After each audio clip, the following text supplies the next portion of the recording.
You can take a whole bunch of various images of different sizes and dimensions, pop them into Photoshop and crop them in bulk. And today I'm going to show you exactly how you do that. And the first step is to open up Photoshop and then come up to File and New to create a new document. Once you're here, you need to pick the size you want to crop all these images to. So if I want to say make this all a square image, so maybe I'll just go 1080 by 1080, because maybe I want to share on Instagram, whatever it is. Setting this up is the size you will export all of your images in. And before I go ahead, where it says background contents, I'm going to go to where it says white and I'm going to make it transparent. Also going to make sure I have artboards unticked. So once I have that, I have my size, artboards unticked, and a transparent background, I click create. The next step is to get your images. I have 9 images here, different pieces of artwork or photos.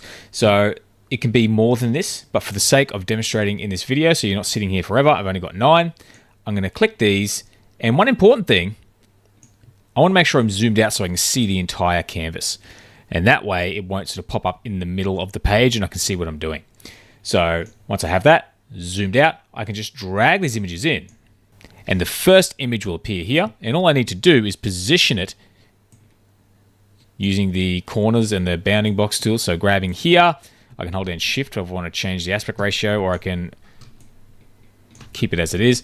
But if I want to pop this here and crop it like that, that's where I place it. And then repeat that process for each image as it appears. I hit enter between each image. I could even zoom right in if that's what I want to do. But otherwise, just take a few minutes to position them all the way I want them.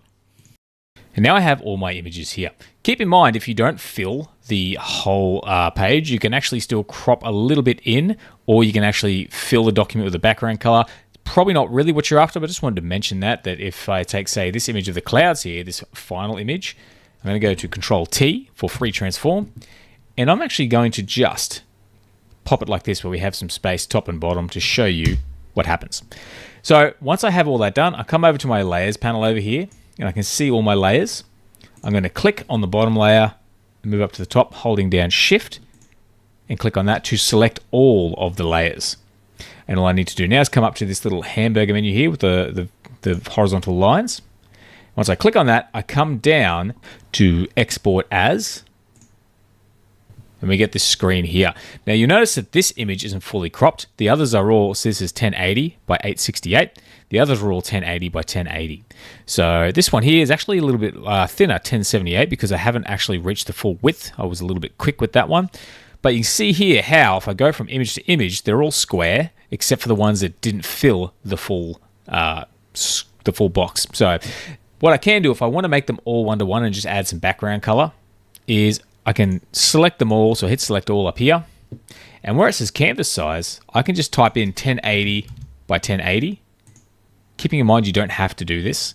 But now we have all the images the exact same size with a bit of space top and bottom.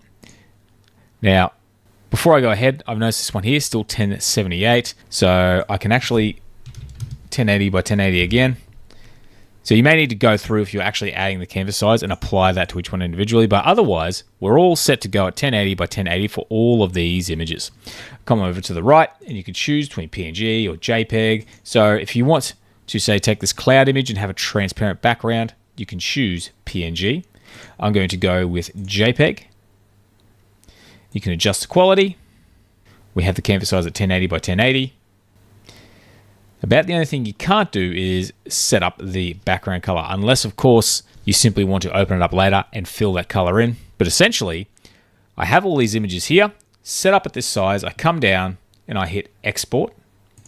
And I need to choose a folder to export all of my images into. So I come up, new folder, and call this one cropped. I have that selected now at cropped. I come down and I hit select folder, and it will export all those images. So if I cut across, you see we have all of our original images here with all the different sizes. But if I go into my cropped folder, they are all perfectly square with some white added top and bottom on this one.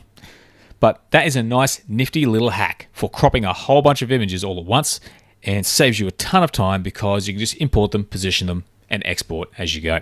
Now, if you're looking for more information on how to export layers or a few more options that you have, I will put a video on the screen right now that can help you explore those options in a little bit more depth. But otherwise, that's the video for today, guys. Hope you found it useful, and if you did, please consider giving the video a like. Don't forget to subscribe if you want some more content like this. This is a brand new Photoshop channel. But otherwise, thanks for watching. Hope to see you again soon.